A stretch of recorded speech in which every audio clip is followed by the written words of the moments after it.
Kung meron yung pork and chicken dinakdakan, aba magpapahuli ba naman itong fish dinakdakan? Siyempre hindi. Kung masarap yan sa pork and chicken, aba napakasarap din po pala sa isda. Yung ganito ang recipe dinakdakan. Kaya naman ngayong araw ay gagawa naman po tayo ng fish dinakdakan. Bali ngayong araw nga po ay gagamit po ako dito ng isang malaking boneless na bangus. Silagyan ko lamang po ito ng asin at paminta. Siyempre irarab po natin dito sa ating boneless bangus. Tapos atin po yung ipiprito.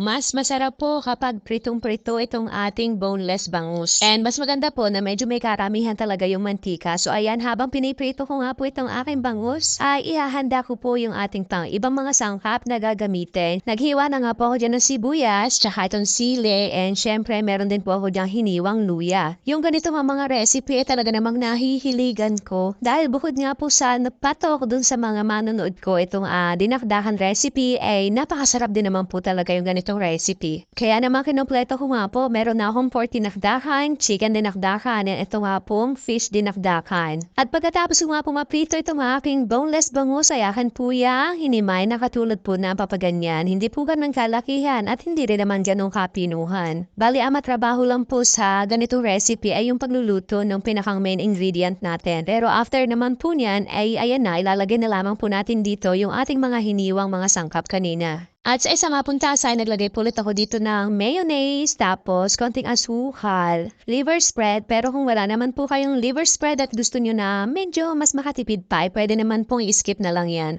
So ayan, naglagay rin po ako dito ng liquid seasoning at juice po ng 2 peraso ng kalamansi. I-mix na lamang po natin yung mabuti, and after po natin mapaghalo ng mabuti yan, ay ibubuhos na po natin dito sa ating fish. And syempre, imimix-mix na lang po natin yan hanggang sa magpantay po yung ating mga pampalasa na inilagay dito. At kung umabot ka nga po hanggang dito sa part ng ating video, aba pakipusuan nyo naman po yung ating recipe na fish dinakdakan. And syempre, mag-comment na rin po kayo kung ito po ba ay naibigan nyo din. At kung hindi pa nga po ay naka-follow dito sa aking munting kusina, ay paki-like or follow nyo na rin po. Salamat po! So ayan, okay na po yan. Atin na lamang po yung ipi-plating, and syempre, ready to serve na po yan. O diba?